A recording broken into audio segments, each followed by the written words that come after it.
اللہ کریم نے کرۂ ارض پر کچھ علاقوں کو قوموں کے مقابلے کا میدان بنایا، جبکہ کچھ علاقوں کو ذہنوں اور روحوں کی آبیاری اور تہذیب و تمدن کی معراج بنایا۔ انہی میں سے ایک سیالکوٹ بھی ہے، جس کی روحانی اور تمدنی تاریخ 3000 سال سے زیادہ قدیم ہے۔ ہر مذہب اور ہر پیشے کو یہاں ایک نئی جہت نصیب ہوئی۔ اسلام سے قبل اور اسلام کے بعد بھی یہ علاقہ اولیاء کرام کی آماجگاہ رہا ہے۔ انہی روحوں کی آبیاری سے یہاں بڑے بڑے نامور شعراء، ادیب، کھیلوں کے کھلاڑی اور ہنرمندوں نے جنم لیا۔ سیالکوٹ پاکستان کے صوبہ پنجاب کا ایک اہم شہر ہے جو دریائے چناب کے کنارے واقع ہے۔ یہ شہر لاہور سے 125 کلومیٹر دور ہے، جبکہ مقبوضہ جموں و کشمیر سے صرف چند کلومیٹر کے فاصلے پر واقع ہے۔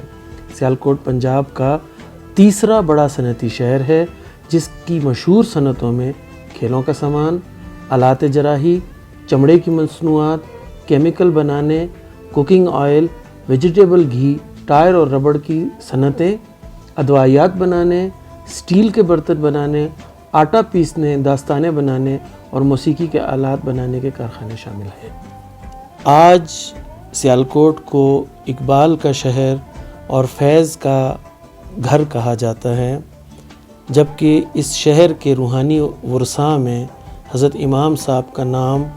ہمیشہ ایک تابندہ ستارے کی طرح چمکتا رہے گا۔ آج سے 150 سال قبل جدید تصوف کی بنیاد رکھی گئی، جسے رموز معرفت جدید کا نام دیا گیا، جو کہ قدیم تصوف کے تمام طریقوں سے مختلف اور آج کے زمانے سے ہم آہنگ تھا۔ تصوف کو رموز معرفت جدید کا نام دینے والی عہد ساز شخصیات میں ایک کامل ولی کی ولادت باسعادت اسی شہر کے قرب و جوار میں واقع ایک گاؤں کیس شریف میں ہوئی۔ کیس شریف سیالکوٹ کی ایک تحصیل بھی ہے، جو کہ یہاں سے 7 یا 8 کلومیٹر دور واقع ہے، اور اس کا اڈا گوپال پور کہلاتا ہے۔ یہ گاؤں اپنے مخصوص پنجاب کے رنگ ڈھنگ میں رنگا ہوا ہے، اور یہاں پر خوبصورت گھر اور بنگلے بھی موجود ہیں۔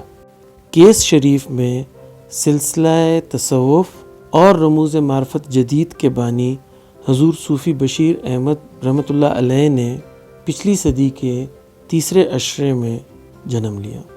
پرائمری تک تعلیم اپنے گاؤں میں حاصل کرنے کے بعد آپ نے میٹرک ضلع سرگودا سے کیا، اور اس کے بعد پاکستان آرمی میں شمولیت اختیار کی۔ لڑکپن میں ہی آپ کو داغ یتیمی سے گزرنا پڑا۔ آپ اکثر فرماتے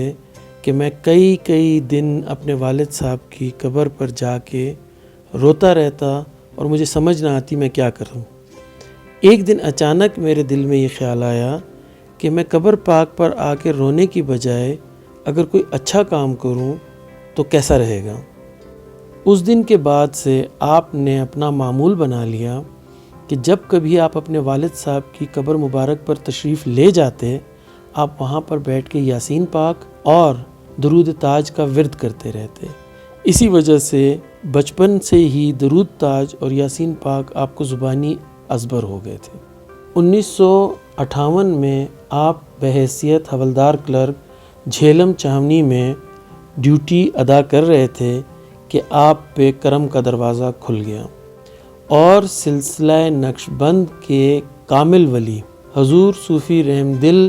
کی فیضان نظر سے آپ نے صرف 16 دن میں ہی حضور نبی کریم صلی اللہ علیہ وآلہ وسلم سے سند خلافت حاصل کی، اور راہ تصوف میں ایک مستند سلسلے سے جڑ گئے۔ آپ کا سلسلہ نقش بند صوفی رحم دل ہنڈ شریف، صوفی فقیر محمد دامن بسولی کشمیر شریف، اور صوفی سید عبدالقادر چوک یتیم خانہ شریف سے ہوتے ہوئے اعلیٰ حضرت خواجہ دوست محمد قندھاری، جن کا مزار اقدس ڈیرہ اسماعیل خان میں ہے، سے ملتا ہے۔ سلسلہ نقش بند سے سند خلافت حاصل کرنے کے بعد آپ کو دیگر سلاسل سے بھی خلافت عطا ہوئی، اور سلسلہ قادریہ نوشائیہ میں آپ کو خرقہ خلافت سیالکوٹ کے نواحی علاقے سیدہ والی کے ایک کامل ولی جو کہ ظاہری طور پر مجذوب تھے، حضرت محمد حسین المعروف پیر کاکے شاہ صاحب رحمۃ اللہ علیہ سے نصیب ہوا۔ اسی طرح سے سلسلہ چشتیہ نظامیہ میں آپ کو گولڑا شریف کے تاج حضرت پیر مہر علی شاہ صاحب نے خرقہ خلافت عطا کیا۔ حضور حضرت بہاؤالدین زکریا ملتانی رحمۃ اللہ علیہ کی روحانی دعوت پر آپ ملتان شریف تشریف لے گئے، جہاں پر حضرت بہاؤالدین زکریا اور آپ کے پوتہ مبارک حضرت شاہ رکن عالم نے آپ کو اپنے سلسلے سے فیضیاب فرمایا اور سلسلہ رودباری سوروردیہ میں آپ کو خرقہ خلافت نصیب ہوا۔ حضرت بہاؤالدین زکریا ملتانی اور حضور صوفی بشیر احمد رحمۃ اللہ علیہ کے درمیان ایک قدر مشترک یہ ہے کہ ان دونوں شخصیات کو 16ویں روز حضور نبی کریم صلی اللہ علیہ وآلہ وسلم کی محفل پاک سے خلعت خلافت نصیب ہوئی۔ چاروں سلاسل سے فیضیاب ہونے کے بعد آپ کے شب و روز اللہ کریم کی یاد اور نبی کریم صلی اللہ علیہ وآلہ وسلم کی سیرت پاک کے مطالعہ اور سیرت پاک پہ عمل میں گزرنا شروع ہوئے۔ اسی دوران آپ کو ملازمت کے سلسلے میں ملک سے باہر جانا پڑا، جہاں پر آپ نے کانگو میں اپنی خدمات UN کے سپرد کی۔ دوران ملازمت آپ نے مختلف شہروں، ملکوں اور علاقوں کا سفر بھی کیا اور اپنی ملازمت کو اپنا دینی فریضہ سمجھ کر سر انجام دیتے رہے۔ آپ کی انہی گراں قدر خدمات کے صلے میں آپ کو آنریری کپتان کے عہدے پر ریٹائر کیا گیا۔ ریٹائرمنٹ کے بعد آپ نے اپنی زندگی کا مقصد نبی کریم صلی اللہ علیہ وآلہ وسلم کی سیرت پاک کے مطابق آپ کی امت کی خدمت کو بنا لیا۔ 33 سالہ شب و روز کی محبت اور نبی کریم صلی اللہ علیہ وآلہ وسلم پر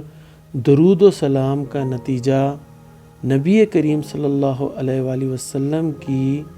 نظر کرم کی صورت میں نکلا، اور آپ صلی اللہ علیہ وآلہ وسلم نے بنفس نفیس حضور صوفی بشیر احمد رحمۃ اللہ علیہ سے 1992 میں ملاقات فرمائی۔ جس رات آپ کی قسمت کا ستارہ چمکا اور نبی کریم صلی اللہ علیہ وآلہ وسلم نے آپ کو بنفس نفیس شرف ملاقات نصیب کیا، اس رات نبی کریم صلی اللہ علیہ وآلہ وسلم نے آپ سے ارشاد فرمایا کہ صوفی بشیر احمد، آج جس حد تک تمہارا دل کرے میرا دیدار کر لو، کیونکہ تم میری محبت میں سرشار ہو۔ آپ یہ فرماتے ہیں کہ میں روتا بھی جاتا تھا اور نبی کریم صلی اللہ علیہ وآلہ وسلم کی ذات اقدس کو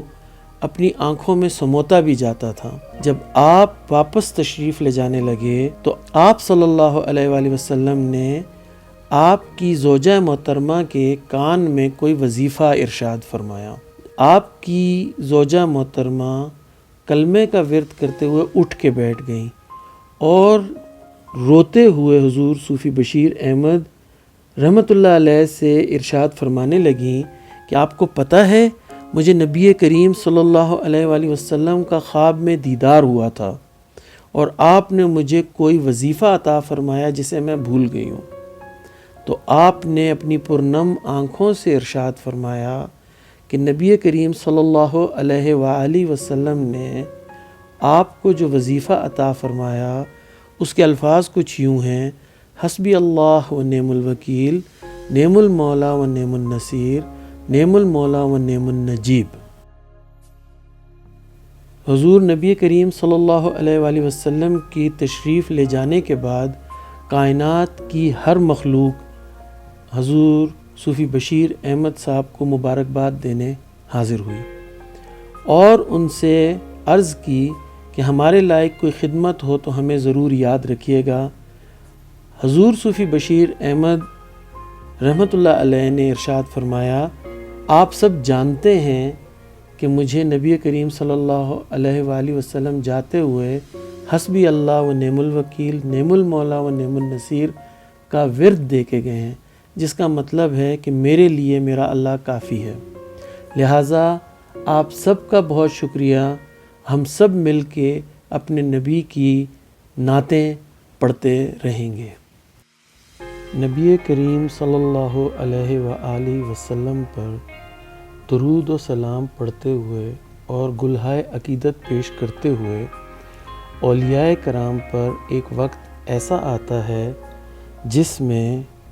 ان کے جسم ان کی روح سے زیادہ لطیف ہو جاتا ہے۔ یہ وہ وقت ہوتا ہے جب مطلوب کائنات نبی کریم صلی اللہ علیہ وآلہ وسلم ان کی آنکھوں کے سامنے اپنا جلوہ انہیں عطا فرما دیتے ہیں۔ اس کیفیت کو اہل تصوف حضوری کہتے ہیں۔ اس کے بعد وہ ولی اللہ یا وہ اولیاء کرام ہر وقت نبی کریم صلی اللہ علیہ وآلہ وسلم کی ذات اقدس کا مشاہدہ اپنی جیتی جاگتی آنکھوں سے کرتے ہیں۔ یہ مقام جب حضور صوفی بشیر احمد رحمۃ اللہ علیہ کو حاصل ہوا تو روحانی طور پر ان کا مقام صحابیت کا ہو گیا اور وہ رضی اللہ عنہ کے عہدے پر فائز ہو گئے۔ حضور نبی کریم صلی اللہ علیہ وآلہ وسلم آپ کو جاتے ہوئے جو ذکر عطا کر کے گئے، اس کا مطلب یہ تھا کہ اب آپ صرف اور صرف اپنے رب کی طرف اپنی تمام امیدوں کو، اپنے تمام خیالات کو اور اپنی تمام وابستگیوں کو جوڑ لیں اور رب کے سوا کسی کی طرف توجہ نہ کریں۔ یہ اسی کا نتیجہ ہے کہ نبی کریم صلی اللہ علیہ وآلہ وسلم کے فیضان نظر سے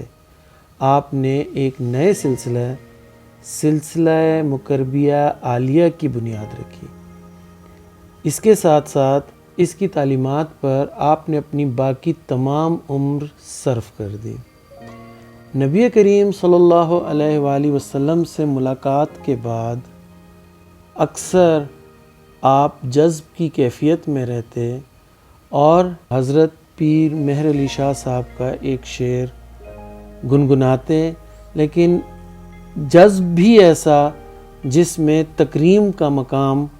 آپ کے ہاتھ سے کبھی نہیں چھوٹا، چونکہ حضرت پیر مہر علی شاہ صاحب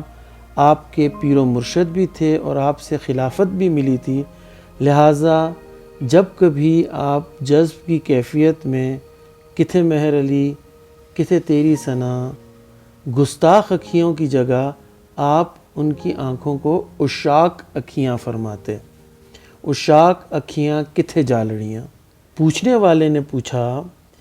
کہ حضور آپ یہاں پر عشاق کا استعمال کرتے ہیں جبکہ انہوں نے گستاخ کا استعمال کیا کہ گستاخ اکھیاں کہاں جا لڑیاں۔ تو آپ نے ارشاد فرمایا وہ میرے پیر و مرشد ہیں، میں ان کی آنکھوں کو گستاخ کیسے کہہ سکتا ہوں، خصوصاً ان آنکھوں کو جنہوں نے نبی کریم صلی اللہ علیہ وآلہ وسلم کا دیدار پاک کیا ہو۔ ظاہری زندگی کے آخری ایام میں جب آپ کے صاحبزادگان آپ کو ختم پاک پر نہ آنے کا مشورہ دیتے اور ڈاکٹر آپ کو آرام تجویز کرتے، آپ اکثر ارشاد فرماتے کہ جو لوگ محض اللہ کی محبت میں مجھ سے ملنے آتے ہیں میں ان سے ملنا کیسے چھوڑ سکتا ہوں، ان ہی کے لیے تو اللہ نے مجھے صحت اور زندگی دی ہوئی ہے اور میں ان کی دلجوئی نہ کروں۔ جو روح بھی اللہ پاک نے زمین پہ بھیجی ہے اسے سونپنے کا ایک دن مقرر ہے، لہٰذا رموز معرفت جدید کا یہ سورج 7 نومبر 2018 بروز بدھ دوپہر 1:45 بجے اپنے خالق حقیقی سے جا ملے۔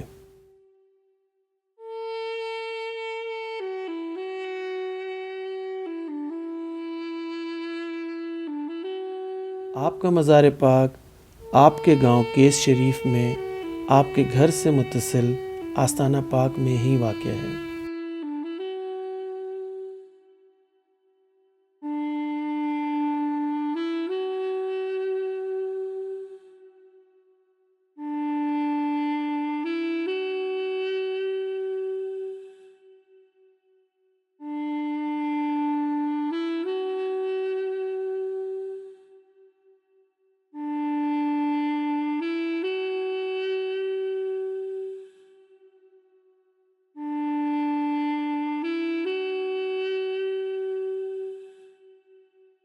آج بھی آپ اپنے مزار پاک میں اپنے مکمل تصرف کے ساتھ مخلوق خدا کی داد رسی فرما رہے ہیں، لیکن آپ کے چاہنے والوں کے لیے صرف اتنا کہنا کافی ہوگا، تیری خوشبو نہیں ملتی، تیرا لہجہ نہیں ملتا، ہمیں تو شہر میں تیرے جیسا نہیں ملتا۔